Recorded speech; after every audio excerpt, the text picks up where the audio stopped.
Bismillahirrahmanirrahim. Assalamualaikum warahmatullahi wabarakatuh. Innal hamdalillah nahmaduhu wa nasta'inuhu wa nastaghfiruh wa na'udzu billahi min shururi anfusina wa min sayyiati a'malina.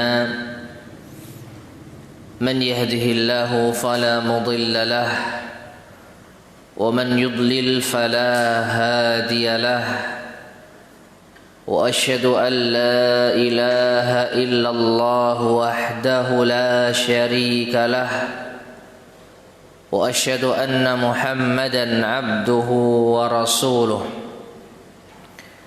اللهم صل وسلم وبارك على نبينا محمد وعلى آله وأصحابه ومن تبعهم بإحسان إلى يوم الدين أما بعد.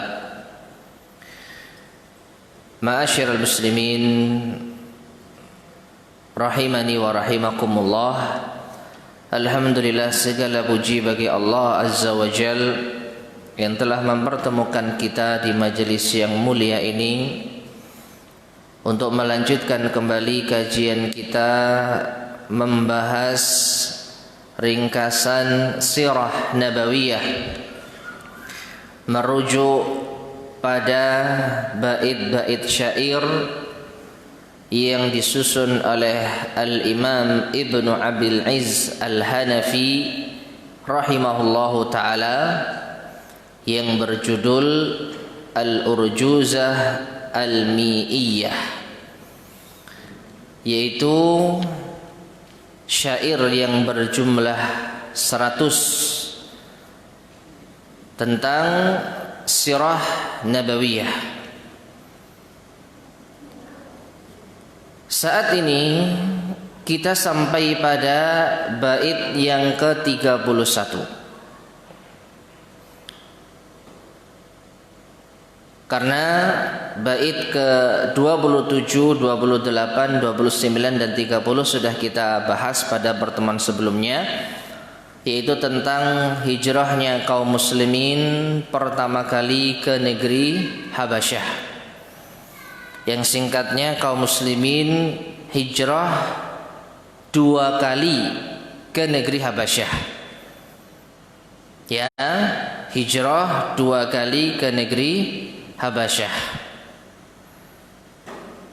Setelah mereka kembali, maka Hamzah bin Abdul Muttalib dan juga Umar ibn al-Khattab radhiyallahu ta'ala anhu masuk Islam. Diawali masuk Islamnya Hamzah, dan ini ada di bait yang ke-30.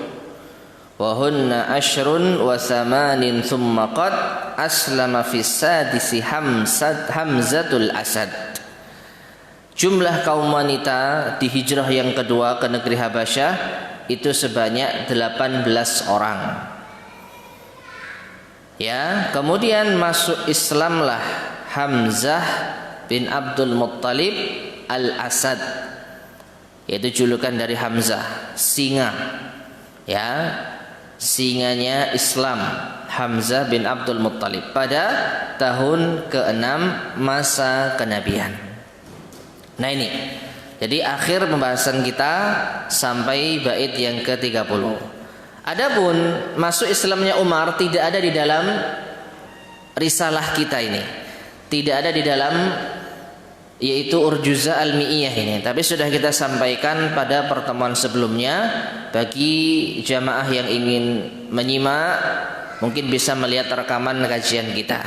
Ya, insyaallah ada di file ya Facebooknya DKM Imam Syafi'i, ya, atau bisa melihat di channel YouTube ya Durus Ilmiah ana sendiri Fakhri Permana. Di situ sudah disusun rekaman kajian ringkasan sirah nabawiyah mulai dari pertemuan pertama. Insyaallah ini pertemuan ke-6. Insyaallah ini pertemuan ke-6. Jadi silakan bagi yang ingin menyimak kajian sebelumnya melihat kerekaman tersebut. Baik. Sekarang kita baca. Qala an-Nazim, berkata al-Imam Ibnu Abil Izz al-Hanafi, bait ke-31 di halaman ke-32. Wa ba'da tis'in min sini risalatih mata Abu Talibin dzu kafalatih. Wa ba'dahu Khadijatu, langsung bait ke-32. Wa ba'dahu Khadijatun tuwfiyat min ba'di ayyamin thalathatin madat. Yang artinya pada tahun ke-9 sejak beliau mengemban risalah, wafatlah Abu Talib dzu kafalati, sang pengasuh beliau. Bait ke-32, setelah itu Khadijah wafat berselang 3 hari dari wafatnya Abu Talib. Ma'asyiral muslimin rahimani wa rahimakumullah, inilah tahun di mana Rasulullah sallallahu alaihi wasallam ditinggal mati oleh 2 orang yang sangat berpengaruh pada kehidupan beliau sallallahu alaihi wasallam. Yang pertama Abu Talib, paman beliau yang mengasuh Nabi sejak sepeninggal kakek beliau Abdul Muttalib. Dan yang kedua istri Nabi yang mulia Ibunda Khadijah radhiyallahu taala anha. Mereka berdua wafat di tahun yang sama. Namun di sini penulis menyebutkan wa ba'da tis'in min sini risalati. Perhatikan ya. Setelah atau pada tahun ke-9 sejak beliau mengemban risalah, yang sering kita singkat dengan tahun ke-9 masa apa? Kenabian.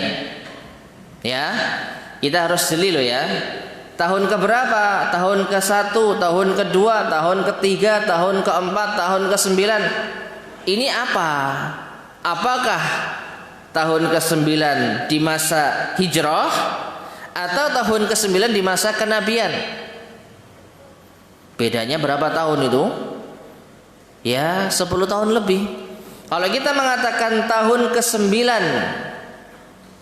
ya hijriyah, maka berarti itu adalah 1 tahun sebelum Rasulullah sallallahu alaihi wasallam meninggal dunia. Jadi masa yang sudah sangat panjang. Adapun kalau kita sebutkan tahun ke-9 masa kenabian, maka yang dimaksud adalah tahun ke-9 setelah Nabi SAW diangkat menjadi Rasul. Beda. Nah, di sini wafatnya Abu Talib bukan tahun 9 apa? Hijriyah, tapi tahun ke-9 masa kenabian. Nah, al-muallif menyebutkan tahun ke-9, sedangkan yang masyhur wallahu a'lam bissawab adalah tahun ke-10. Jadi nanti kita mungkin akan mendapatkan yaitu referensi yang lainnya yang menyebutkan bahwasanya Abu Talib dan Khadijah itu wafat di tahun ke-10 masa kenabian. Taib. Kita baca penjelasan dari Syekh Abdul Razak hafizahullahu taala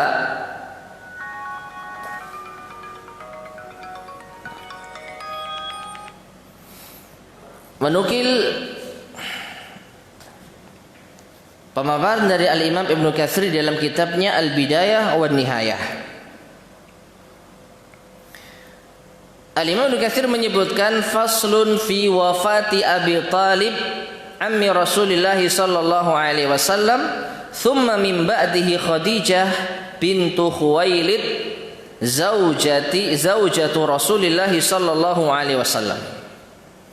Pasal wafatnya Abu Talib pamannya Rasulullah, thumma min ba'dihi Khadijah binti Khuwailid.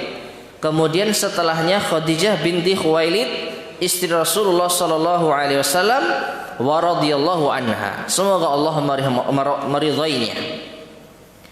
Wa qila, ada yang mengatakan bal hiya tuwfiyat qablahu. Bahkan Khadijah ini wafat sebelum Abu Thalib. Wal masyhurul awal, sedangkan yang masyhur adalah pendapat yang pertama. Taib. Jadi ada beberapa khilaf di kalangan para ulama tentang wafatnya Khadijah dan Abu Thalib. Yang pertama tahunnya. Imam Ibnu Abil Is menguatkan pendapat tahun ke-9 masa kenabian. Sedangkan kebanyakan para ulama menyebutkan tahun ke-10 masa kenabian. Ini poin pertama. Poin yang kedua, siapa di antara mereka berdua yang lebih dahulu wafat? Pendapat yang masyhur, Abu Thalib terlebih dahulu. Sebagian pendapat, Khadijah wafat terlebih dahulu. Jelas ya? Jadi Imam Ibnu Katsir menyebutkan yang masyhur adalah pendapat yang pertama, yaitu Abu Thalib wafat terlebih dahulu, baru kemudian Khadijah. Wa hadzanil musfiqani, dan dua orang ini adalah dua orang yang paling sayang kepada Rasulullah sallallahu alaihi wasallam. Hadza fi dzahir, Abu Thalib sayang kepada Rasulullah secara zahir, dengan pembelaannya, dengan penjagaannya, dengan yaitu menjadi orang yang terdepan di dalam membela Rasulullah SAW.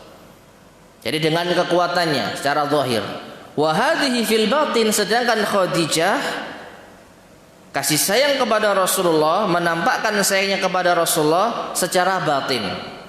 Ya bisa kita lihat singkatnya, kalau Abu Thalib itu mendukung secara fisik, kalau Khadijah mendukung secara mental.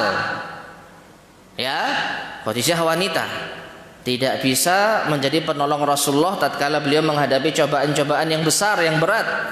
Ini tugasnya laki-laki, dan itu diambil oleh Abu Thalib. Meskipun Abu Thalib mati dalam keadaan musyrik. Nanti akan kita bacakan kisahnya. 6. Kemudian wa hadza kafirun wa hadhihi mu'minatun siddiqatun radhiyallahu anha wa ardhaha. Yang satu mati dalam keadaan kafir, yaitu Abu Thalib, sedangkan yang satu mati atau wafat dalam keadaan mukmin dan membenarkan Rasulullah SAW, yaitu Khadijah radhiyallahu taala anha. Taib. Kemudian ma'asyiral muslimin rahimani wa rahimakumullah, kita bacakan penjelasan para ulama yang lainnya tentang wafatnya Abu Thalib. Disebutkan oleh Syekh Safi Rahman Al-Barakfuri rahimahullah taala, wa kanat wafatuhu fi Rajabin sanata 10 minan nubuwah. Abu Thalib wafat di bulan Rajab tahun ke-10 masa kenabian. Ini mengisyaratkan tadi yang kita sampaikan, ada beda pendapat di tahun wafat mereka. Mereka sepakat kalau dua orang ini meninggal di tahun yang sama, tapi di tahun keberapanya ini yang ada beda pendapat. Ya, jadi yang masyhur Abu Thalib wafat di tahun ke-10. Bulan apa tadi? Rajab. Ya, bulan Rajab. Ba'dal khuruji minasy'abi bi sittati asyhur. Setelah keluar dari perkampungan yang mereka saat itu diisolasi setelah 6 bulan. Sempat kita sampaikan kisahnya bahwa orang-orang musyrikin mereka sempat mengisolasi kaum muslimin dan juga Bani Hashim, baik yang muslim maupun yang kafir, selama 3 tahun di perkampungannya Abu Thalib. Jadi mereka diisolasi, mereka tidak bisa bergerak leluasa, Mereka tidak mendapat pasokan makanan, minuman kecuali dengan cara sembunyi-sembunyi. Kalau ada kafilah dagang datang ke kota Mekah, mereka pasti kehabisan barang. Sudah diborong semua oleh orang-orang musyrikin Quraisy. Nah, setelah 6 bulan mereka bebas keluar dan bermuamalah, menghirup udara segar, Abu Thalib meninggal dunia. Wakila, ada pula yang mengatakan tufiya fi Ramadan qabla wafati Khadijah radhiyallahu anha bi 3 ayyam. Ada yang mengatakan Abu Thalib ini wafat pada bulan Ramadan sebelum wafatnya Khadijah radhiyallahu anha 3 hari. Ya, di sini bisa kita bayangkan ya, masalah penempatan sejarah ini masalah yang tidak mudah. Karena zaman dahulu belum ada aplikasi kalender yang bisa mencatat dengan tepat. Bayangkan berapa tahun? 1400 sekian tahun. Yang teknologi tidak secanggih sekarang. Oleh karena itu biasa para ulama kita berbeda pendapat, selisih setahun, selisih sebulan. Tapi paling tidak mereka memiliki sumber dasar yang dijadikan pegangan. Jadi kita tinggal menganalisa dan menguatkan pendapat yang ada. Taib. Sekarang kita masuk pada kisah wafatnya Abu Thalib. Wa fi sahih anil Musayyib, di dalam hadis yang sahih dari Al-Musayyib, anna Abu Thalib lamma hadarathu al-wafatu dakhala alaihi an-nabiy sallallahu alaihi wasallam wa indahu Abu Jahal. Ketika Abu Thalib sakaratul maut, maka masuk menjumpai beliau Nabi sallallahu alaihi wasallam. Dan di sisi Abu Thalib sudah ada Abu Jahal. Ini kisah yang sering kita dengar mungkin ya. Tidak apa-apa kita ulang lagi demi yaitu menguatkan ingatan kita. Faqal, maka Rasulullah SAW mengatakan, ay ammi kul la ilaha illallah kalimatan uhajju laka biha indallah. Wahai pamanku, ucapkanlah la ilaha illallah, suatu kalimat yang aku akan berhujjah untukmu di hadapan Allah nanti. Maknanya ucapkan la ilaha illallah, dengan ini aku akan bersaksi kalau Anda telah muslim. Faqala Abu Jahal wa Abdullah bin Abi Umayyah, maka Abu Jahal dan kawannya satu lagi Abdullah bin Abi Umayyah, dua-duanya musyrik Quraisy, berkata, ya Abu Thalib, targhabu an millati Abdul Muttalib. Wahai Abu Thalib, apakah engkau membenci agama Abdul Muttalib? Ya, falam yazal yukallimahu hatta qala akhiru syai'in kallamahum bi ala millati Abdul Muttalib. Maka dua orang ini terus mencekoki Abu Thalib dengan, apakah kamu benci dengan agama nenek moyang? Apakah kamu benci agama ayahmu sendiri? Hingga akhirnya Abu Thalib menutup kehidupannya dengan mengatakan, ala millati Abdul Muttalib, aku tetap berada di atas agama Abdul Muttalib. Berarti Abu Thalib wafat dalam keadaan musyrik. Ma'asyiral muslimin rahimani wa rahimakumullah. Dengan ini pula menunjukkan bahwasanya iman itu tidak cukup hanya di batin saja. Iman tidak cukup hanya di dalam keyakinan saja. Dan ini prinsip dasar di dalam akidah Ahlus Sunnah wal Jamaah. Harap dipegang, harap diingat, harap perhatikan. Sering kita ulang-ulang dan tidak bosan-bosan untuk kita ulang-ulang. Iman itu qaulun bil lisan wa i'tiqadun bil qalbi wal janan wa amalun bil arkani wal jawarih. Iman itu diucapkan dengan lisan, diyakini di dalam hati, dan diamalkan dengan perbuatan. 3 prinsip iman menurut akidah Ahlussunnah wal Jamaah. 1 tidak ada, maka tidak sah iman seseorang. Abu Thalib yakin kalau agama yang dibawa oleh keponakannya itu agama yang benar. Ya, memang kita tidak membaca beberapa kisah Rasulullah SAW dialog dengan Abu Thalib karena kita hanya membahas ringkasan. Tapi kalau antum membuka referensi bagaimana kisah perbincangan Rasulullah SAW dengan Abu Thalib, maka sebenarnya Abu Thalib itu yakin dengan kebenaran Islam. Hanya saja ia masih berat dengan agama Quraisy. Hanya saja ia tidak mau meninggalkan agama nenek moyang. Tapi yakin kalau Islam ini benar. Ya.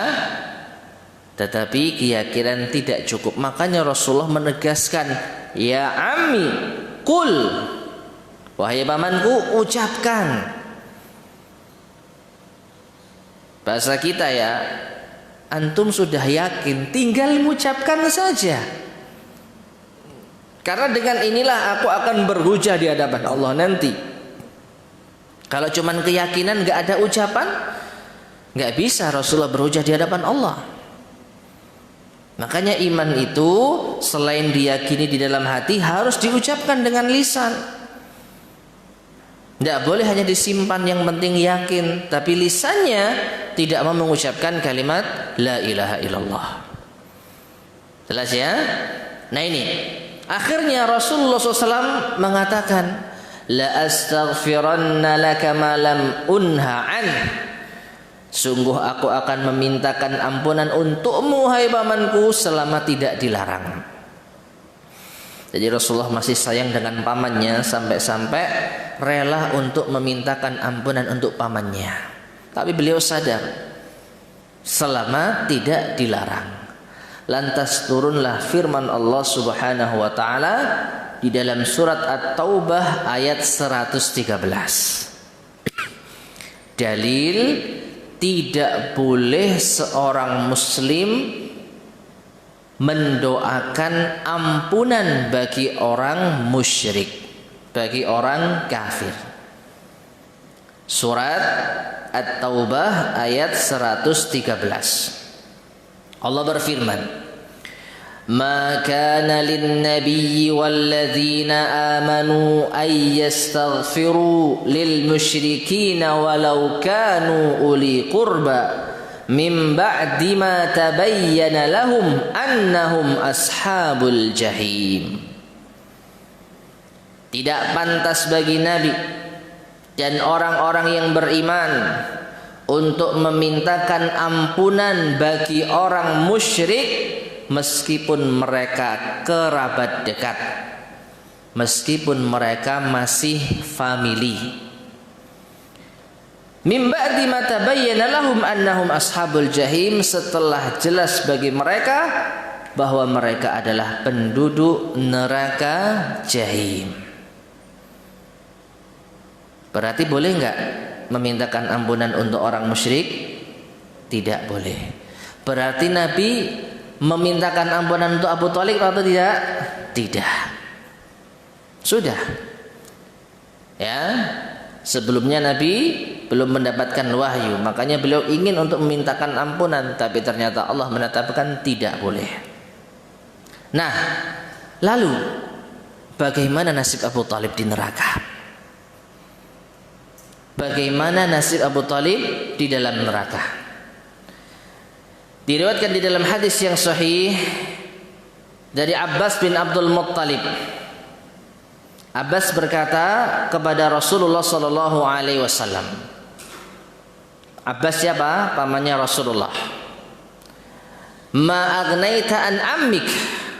Apakah engkau tidak memiliki manfaat untuk pamanmu wahai Muhammad? Fa innahu kana yahutuka wa yaghdabu lak. Bukankah dia yang telah membelamu, Bukankah ia yang telah melindungimu? Bukankah ia yang telah marah demi membelamu? Apa kata Nabi SAW? Huwa fi dahdahin min nar. Dia berada di permukaan api neraka. Falaula ana lakana fid darkil asfali minan nar. Seandainya bukan karena pembelaannya terhadapku, maka tentu ia akan berada di neraka yang paling dasar. Dari sini ma'asyar muslimin rahimani wa rahimakumullah, bisa kita ambil kesimpulan, orang kafir, orang musyrik, mereka tidak berada pada satu tingkatan di neraka. Sahih, orang musyrik dan kafir kekal di neraka. Tidak ada perbedaan pendapat tentang masalah ini. Selama mereka mati dalam keadaan musyrik dan kafir, khalidina fiha abada, mereka kekal di dalamnya selama-lamanya. Tetapi tingkatan mereka ini berbeda-beda. Abu Thalib berada di atas permukaan api neraka. Ya, dalam hadis yang lain Rasulullah sallallahu alaihi wasallam bersabda, la'allahu tanfa'uhu syafa'ati yaumal qiyamah fayuj'alu fi dahdahin minan nar tablughu ka'bayhi. Semoga syafaatku nanti bermanfaat untuknya di hari kiamat, sehingga ia kelak berada di atas permukaan neraka hingga mencapai kedua mata kakinya. Jadi mata kaki ke atas tidak tersentuh apa? Api neraka. Tapi jangan salah, api neraka jangankan tubuh yang terkena, hanya nyentuh bawah kaki saja otak sudah sampai mendidih. Waliyadzubillah. Jadi kaki yang terbakar hangus sampai ke atas. Nah, maka masyarakat muslimin rahimani wa rahimakumullah, neraka itu bertingkat-tingkat. Dari dalil ini jelas orang yang paling ringan siksanya di neraka, kekal di sana adalah Abu Thalib, karena dia berada di atas neraka, di atas permukaan neraka. Adapun orang-orang yang berada di dasar neraka berdasarkan ayat Al-Qur'anul Karim, mereka adalah orang-orang munafik. Innal munafiqina fid darkil asfali minan nar. Kata Allah Subhanahu wa taala, sesungguhnya orang-orang munafik mereka berada di dasar api neraka. Taib, inilah kisah wafatnya Abu Thalib. Para ulama kita banyak membahas tentang pelajaran berharga dari kisah ini. Dan yang paling utama, perhatikan, yang paling berkesan di sini adalah seseorang hendaknya memilih teman yang baik. Lihat, akibat Abu Thalib berteman dengan siapa? Tadi Abu Jahal, sehingga ketika mau mati dijenguk, ditemani oleh Abu Jahal.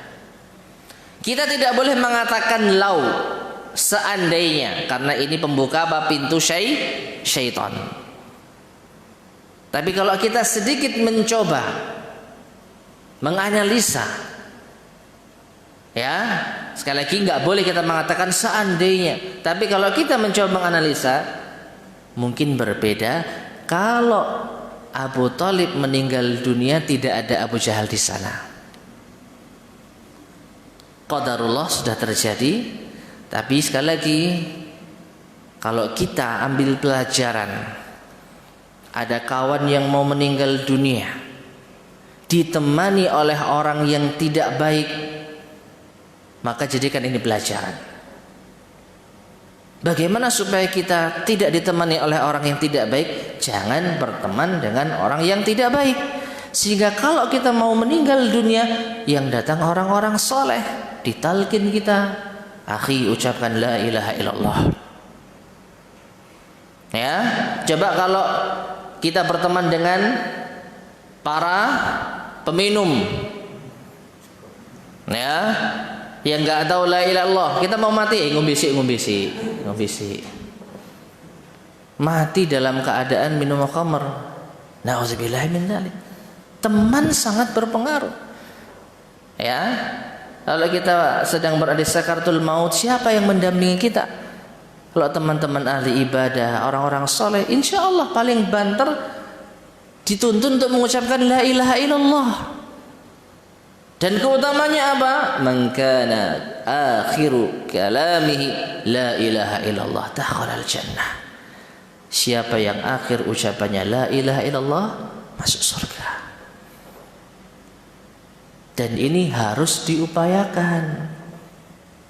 Sejak kita masih hidup, selektif di dalam memilih teman. La tusahib illa mu'minan, kata Rasulullah SAW. Janganlah engkau mengambil sahabat kecuali seorang mukmin.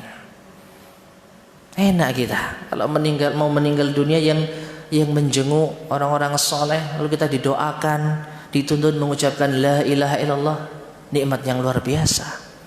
Jadikan kisah Abu Thalib sebagai pelajaran. Jangan sampai ketika kita mau meninggal dunia yang datang orang-orang ahli maksiat wal iyadu billah. Nah, ini di antara pelajaran berharga yang sering disampaikan ketika membahas kisah wafatnya Abu Thalib. Nah, sekarang kita beralih pada wafatnya Khadijah radhiyallahu anha. Syekh Safiyur Rahman Al-Barakfuri mengatakan, wa ba'da wafati Abi Thalibin binahwi syahraini aw bi thalathati ayyamin ala ikhtilafil qaulain tuwfiyat ummul mu'minin Khadijatul Kubra radhiyallahu anha. Setelah wafatnya Abu Thalib 2 bulan atau 3 hari, sesuai dengan perbedaan pendapat para ulama, wafatlah Khadijah radhiyallahu anha.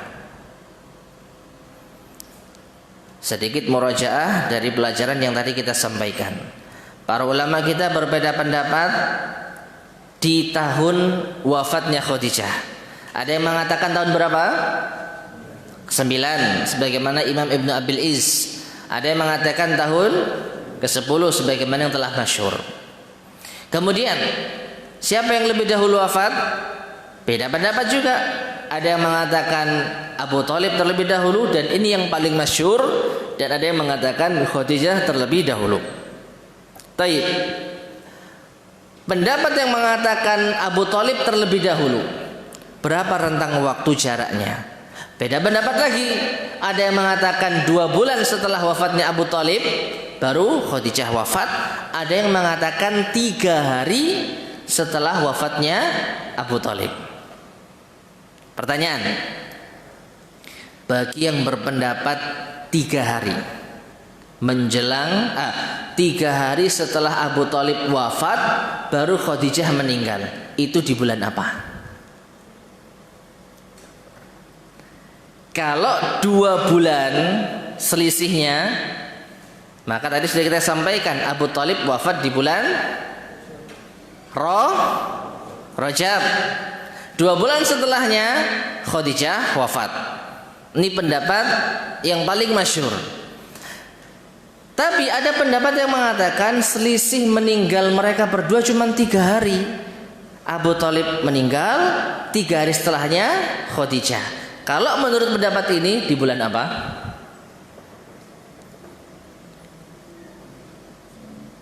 Di bulan Ramadan.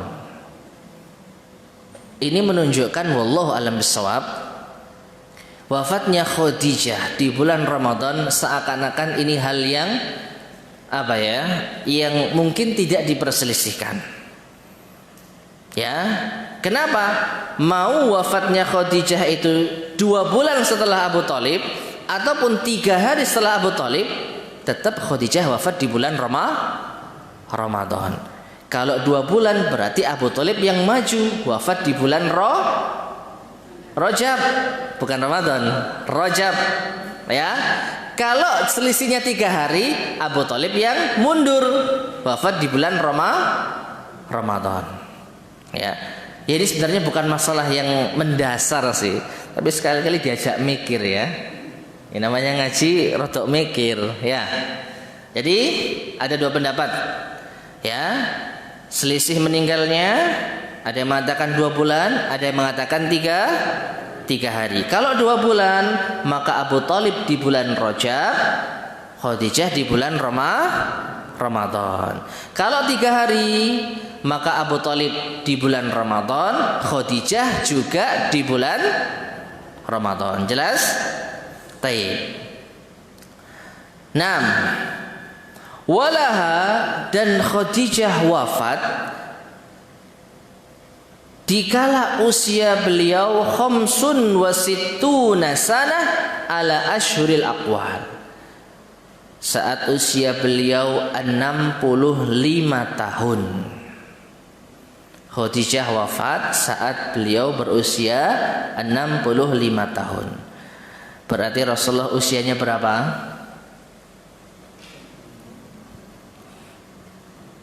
Rasulullah usianya berapa saat itu?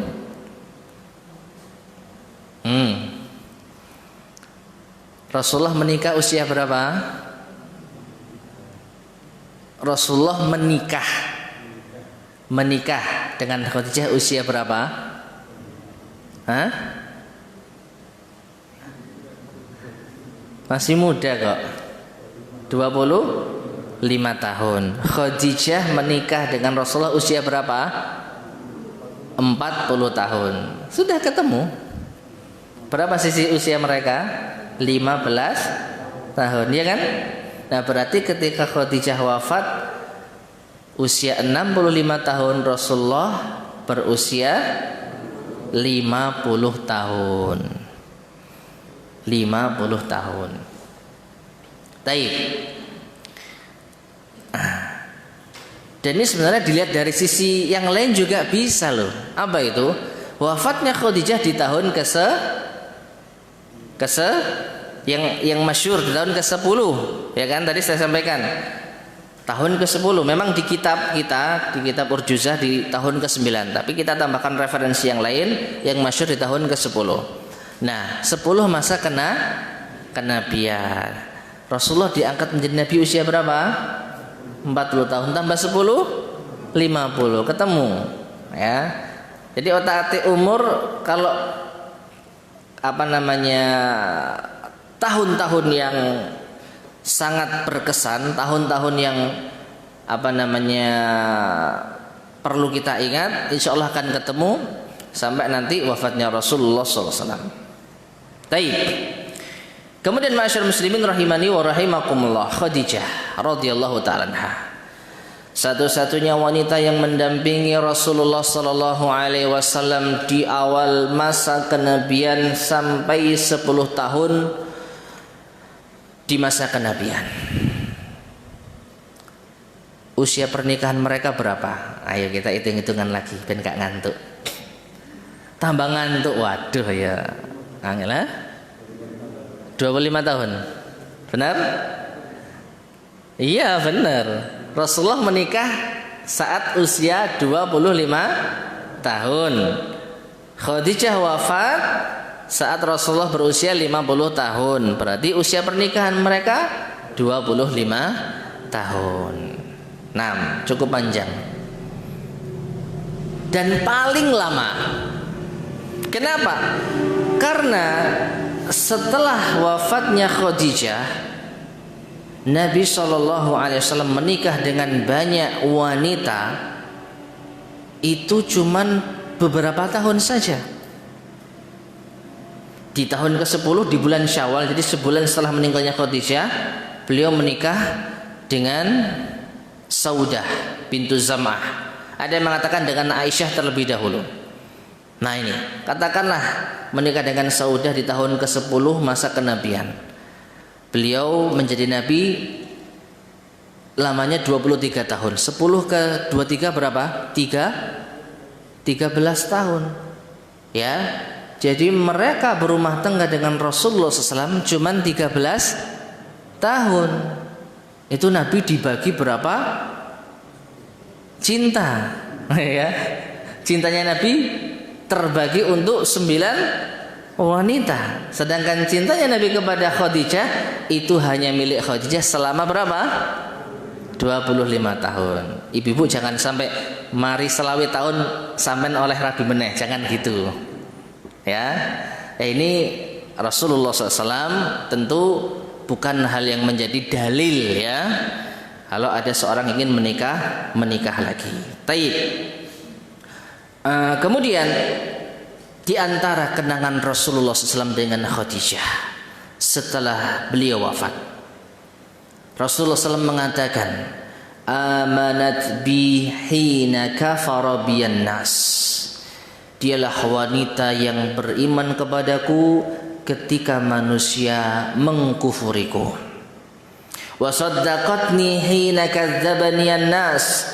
Dialah wanita yang telah percaya kepadaku, membenarkanku ketika manusia mendustakanku.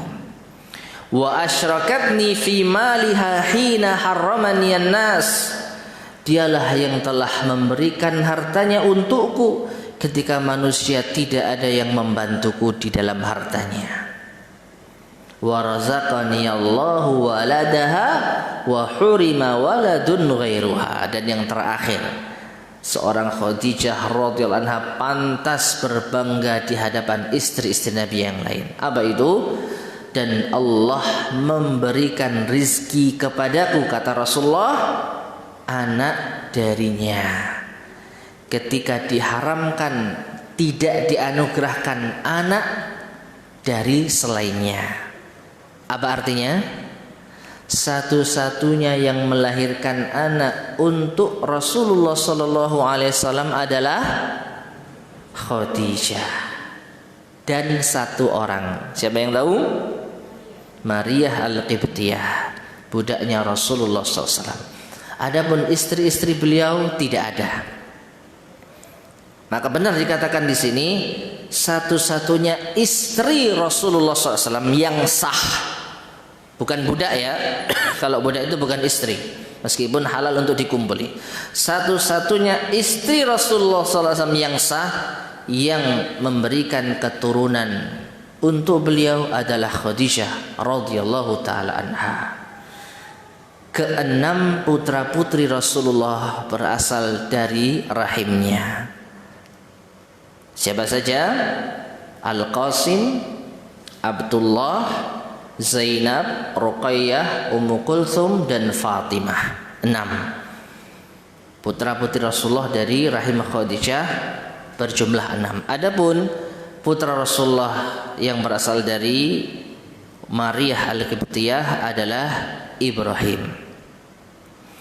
Dan seluruh putra Rasulullah SAW wafat dikala masih kecil, ketika Rasulullah SAW masih hidup. Dan ini termasuk di antara hikmah Allah Subhanahu wa taala. Agar apa? Agar tidak ada seorang pun dari umat ini yang mengaku-ngaku keturunan langsung dari Rasulullah SAW. Loh, bukannya Hasan dan Husain keturunannya Rasulullah? Hah? Hasan Husain keturunannya Rasulullah bukan? Iya. Tapi dari jalur wanita. Coba kita urutkan nasabnya Hasan dan Husain. Hasan dan Husain bin Ali bin Abi Talib, bukan bin Muhammad.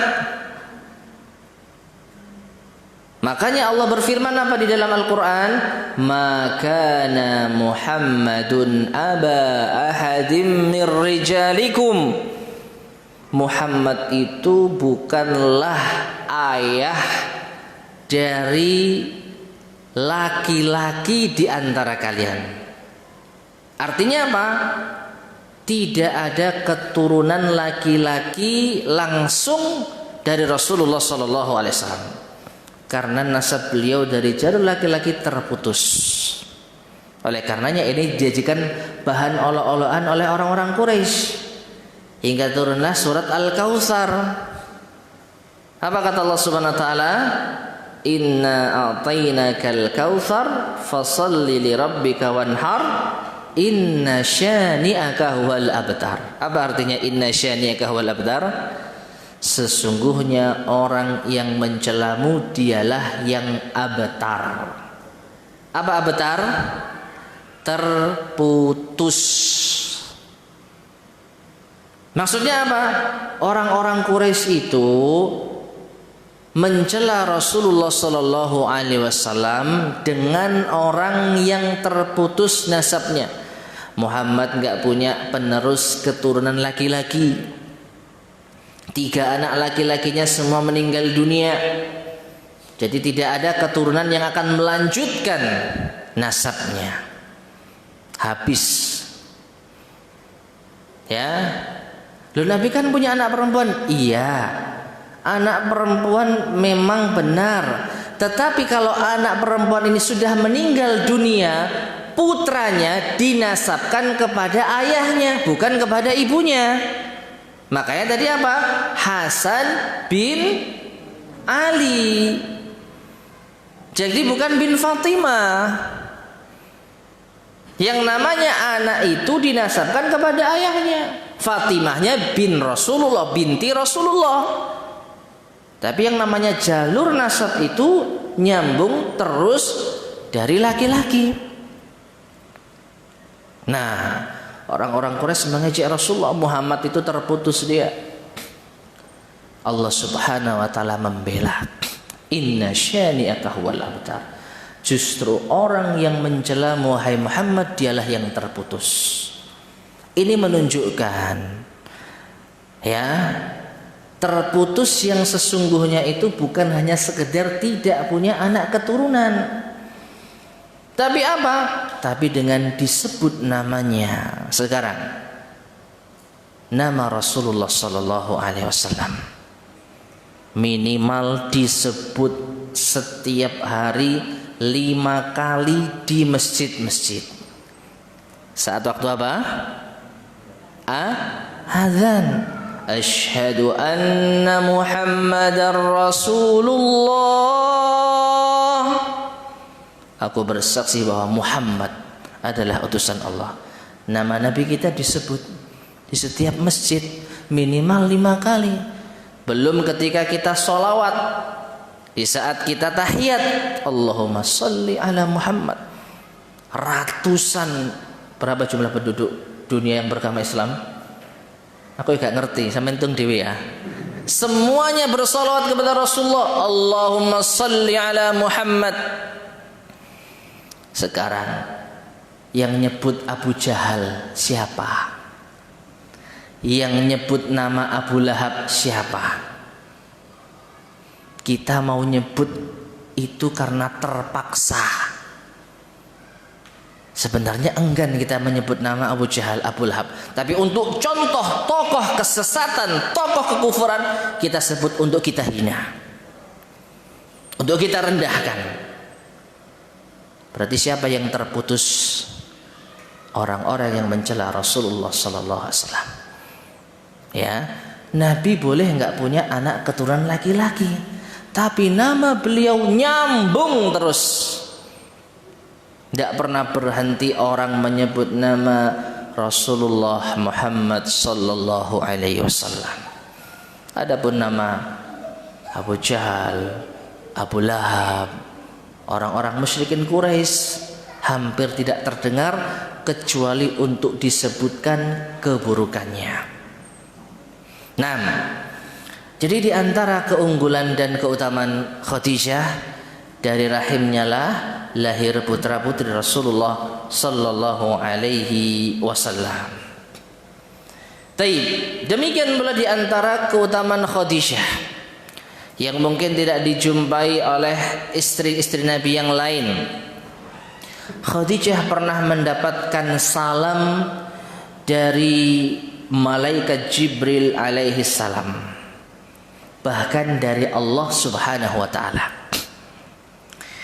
Di dalam hadis yang sahih dari Abu Hurairah radhiyallahu taala anhu, Rasulullah beliau mengatakan, Abu Hurairah mengatakan, ata Jibrilun Nabiyya sallallahu alaihi wasallam. Jibril mendatangi Nabi sallallahu alaihi wasallam faqal, lalu ia berkata, ya Rasulullah, hadhihi Khadijatun qad atat. Wahai Rasulullah, ini Khadijah mau datang. Ma'aha ina'un fihi idam wa ta'am aw syarab. Dia membawa bejana yang di dalamnya ada lauk pauk makanan dan minuman. Fa idza hiya atatka faqra 'alaiha salam min rabbiha.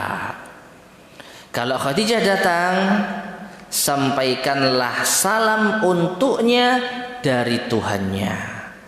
Wa basyirha bi baitin fil jannah, dan kabarkanlah baginya rumah di surga.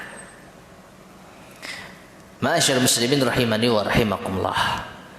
Satu-satunya wanita yang pernah mendapatkan salam dari Allah, Khadijah radhiyallahu anha. Aisyah pernah dapat salam tapi dari Jibril alaihissalam. Adapun Khadijah mendapatkan salam dari Allah Subhanahu wa taala. Dan kabar gembira berupa apa? Rumah di surga. Baik. Nah, inilah ma'asyiral muslimin rahimani wa rahimakumullah. Wafatnya Khadijah radhiyallahu taala anha sekaligus Abu Thalib yang menjadikan tahun itu disebutkan oleh para ulama kita dengan Amul Huzni, tahun kesedihan. Karena di tahun itu langsung Rasulullah SAW ditinggal mati dua orang yang paling sayang kepada beliau, dan Nabi juga sayang kepada mereka. Meskipun dua orang ini beda nasibnya. Abu Thalib di neraka, Khadijah di surga. Abu Thalib mati dalam keadaan musyrik, Khadijah mati dalam keadaan beriman.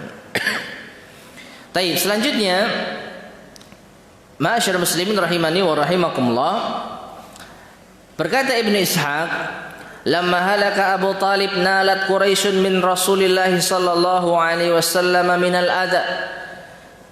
Ketika Abu Thalib meninggal dunia, maka orang Quraisy berhasil untuk memberikan gangguan kepada Rasulullah sallallahu alaihi wasallam ma lam tatma bihi fi hayati Abi Thalib, yang belum pernah mereka lakukan dikala Abu Thalib masih hidup. Artinya apa? Setelah Abu Thalib meninggal dunia, orang-orang Quraisy semakin leluasa untuk memberikan gangguan kepada Rasulullah sallallahu alaihi wasallam. Hatta i'taradahu safihun min sufahai Quraisy, sampai-sampai ada seorang yang bodoh dari orang-orang Quraisy menghadang Nabi sallallahu alaihi wasallam. Fanathara ala ra'sihi turaban, lalu melemparkan pasir ke arah kepala Nabi sallallahu alaihi wasallam. Wa dakhala baitahu wat turabu ala ra'sihi. Nabi masuk rumah dalam kondisi kepalanya dilumuri pasir. Faqamat ilaihi ihna banatuhu faja'alat taghsilu at-turab atau tughassilu turab wa hiya tabki. Maka salah seorang putri beliau mencuci kepala beliau dari pasir tersebut sambil menangis. Wa Rasulullah sallallahu alaihi wasallam yaqulu laha, sedangkan Rasulullah SAW berkata kepadanya, la tabki ya bunayya fa innallaha mani'un abak. Jangan menangis wahai putriku, sesungguhnya Allah akan membela ayahmu. Nah, ini salah satu kejadian yang menimpa Rasulullah SAW setelah Abu Thalib meninggal dunia. Artinya apa?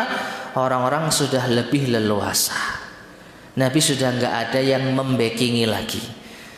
Dulu mereka kalau mau ganggu Rasulullah tidak sembarang orang dan tidak sembarang waktu, sembunyi-sembunyi, dan itu pun paling orang-orang pembesarnya saja. Dan sekarang semua orang bisa mengganggu Rasulullah SAW. Sudah tidak ada lagi yang membackingi beliau. Oleh karena itu, setelah kejadian ini, setelah wafatnya dua orang ini, Nabi Shallallahu Alaihi Wasallam melebarkan sayap dakwahnya sampai ke kota Taif. Ya, jadi setelah dakwah di Mekah itu buntu dalam artian sudah nggak bisa berkembang lagi. Abu Thalib sudah tidak ada, nggak ada yang bela. Nabi butuh bantuan, Nabi butuh dukungan. Di antara ikhtiar upaya beliau adalah pergi ke kota Taif untuk berdakwah. Barangkali ada di antara mereka yang mau membackingi Rasulullah Sallallahu Alaihi Wasallam. Dan insya Allah kisahnya akan kita bahas pada pertemuan berikutnya biidznillah subhanahu wa ta'ala. Meskipun tidak ada di dalam kitab ya, tidak ada dalam yaitu bait ya. Karena bait berikutnya, bait ke-33 tentang jin yang mendengarkan Al-Quran. Kisah ini sebenarnya setelah Rasulullah Sallallahu Alaihi Wasallam pulang dari Taif. Ya, jadi insya Allah pada pertemuan berikutnya akan kita sisipkan kisah Nabi Shallallahu Alaihi Wasallam berdakwah ke kota Taif. Wallahu taala a'lam bishawab. Taib ma'asyar muslimin rahimani wa rahimakumullah. Mungkin ini yang bisa kita sampaikan terlebih dahulu di sore hari ini. Insya Allah akan kita lanjutkan kajian kita membahas Al-Urjuzah Al-Mi'iyah pada pertemuan berikutnya, dan insyaallah nanti pada maghrib juga akan kita lanjutkan kajian membahas kitab Al-Firqatun Najiyah biidznillah subhanahu wa ta'ala. Sampai sini barangkali ada yang ditanyakan, tafadhal silahkan.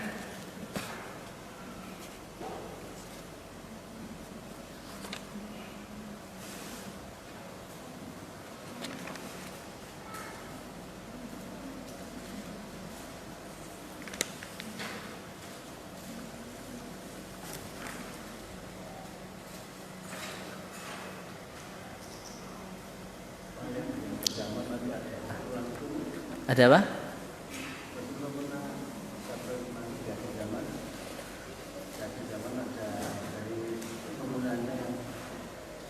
Iya, Imam Mahdi. Iya, Imam Mahdi keturunan Rasulullah SAW, tapi tetap saja dia berasal dari anak keturunan Ali bin Abi Thalib. Ya, yang kita maksud tidak ada keturunan itu keturunan dari jalur laki-laki. Dari jalur laki-laki. Jadi putranya Rasulullah Sallallahu Alaihi Wasallam punya keturunan itu tidak ada. Putrinya punya keturunan ada. Hasan, Husain, dari situlah nanti yaitu muncul Imam Mahdi. Ya. Dan tentu beda. Kalau anak laki-laki langsung ya tentu beda. Ya. Kita nggak bisa bayangkan kalau saja ada salah seorang di dunia ini yang punya garis keturunan langsung dari jalur laki-laki sampai Rasulullah, wallahu a'lam bishawab, entah jadi apa. Wong yang dari jalur perempuan saja luar biasa apa? Diagung-agungkan. Ya. Apalagi kalau ada yang dari jalur laki-laki. Dan ini hikmah Allah Subhanahu wa taala supaya tidak ada seorang pun yang berbangga diri saya ya anaknya Rasulullah SAW. Tidak ada. Wallahu a'lam bishawab. Ya. Kalau kita tidak boleh memintakan ampun atau mendoakan orang musyrik yang sudah meninggal. Kalau umat kita yang sudah mendoakan supaya diberikan kesehatan, tapi untuk yang masih hidup, tidak mengapa. Tidak mengapa. Baik itu basa-basi maupun memang tulus. Ya, basa-basi ya karena pantas-pantasan orang sakit mengundang waras, ya, semoga cepat sembuh. Ya, enggak apa-apa. Meskipun tulus juga enggak apa-apa. basa-basi atau tulus nggak apa-apa, karena tidak ada larangannya. Tidak ada larangannya. Meskipun doa yang paling baik ya hidayah. Cuma momennya pas lagi sakit, semoga Anda dapat hidayah. Ini ya agak gimana gitu ya. Jadi tidak mengapa. Ini masalah duniawi, ya. Karena kesehatan tidak ada kaitannya dengan ampunan, tidak ada kaitannya dengan membenarkan keagamanya, murni masalah dunia, ya. Gak apa-apa. Semoga cepat dapat anak, enggak apa-apa. Itu masalah dunia, enggak ada masalah. Semoga dalam lindungan Tuhan yang Maha Esa itu nggak boleh. Ya masih hidup. Allahu a'lam bishawab. Ini mungkin tauriyah ya. Tauriyah itu apa? Ungkapan yang dipahami orang berbeda dengan apa yang kita paham. Semoga Anda dalam lindungan Tuhan bagi kita, Allah Subhanahu wa taala, bagi dia mungkin Tuhan dia. Wallahu a'lam bishawab. Ya semoga tidak mengapa. Semoga tidak mengapa. Jadi bolehkah kita ini meminta Allah untuk melindungi orang kafir? Ya dalam masalah dunia, wallahu a'lam, saya tidak menjumpai ada larangannya. Ya, semoga rumahmu enggak dimalingi. Nah, kan perlindungan. Ya, semoga Allah menjaga tokomu. Nah, ini kita minta kepada Allah untuk menjaga tokonya orang kafir. Karena di tokonya kita kulaan misalnya. Kalau tokonya kemalingan, kita kulak kemana kan gitu. Ya, ini unsur dunia yang Allah alam tidak kaitannya dengan akidah, tidak ada kaitannya dengan membenarkan keyakinannya. Jadi semoga tidak mengapa. Makanya tadi katakan tauriyah, bagi kita dalam lindungan Tuhan, Tuhan Allah. Bagi dia mungkin Tuhan yang lain, itu urusan dia. Wallahu a'lam bishawab. Baik, kita akhiri ya. Mudah-mudahan bermanfaat. Kurang lebihnya saya mohon maaf. Subhanakallahumma bihamdika asyhadu an la ilaha illa anta astaghfiruka wa atubu ilaik. Alhamdulillahirabbil alamin. Assalamualaikum warahmatullahi wabarakatuh.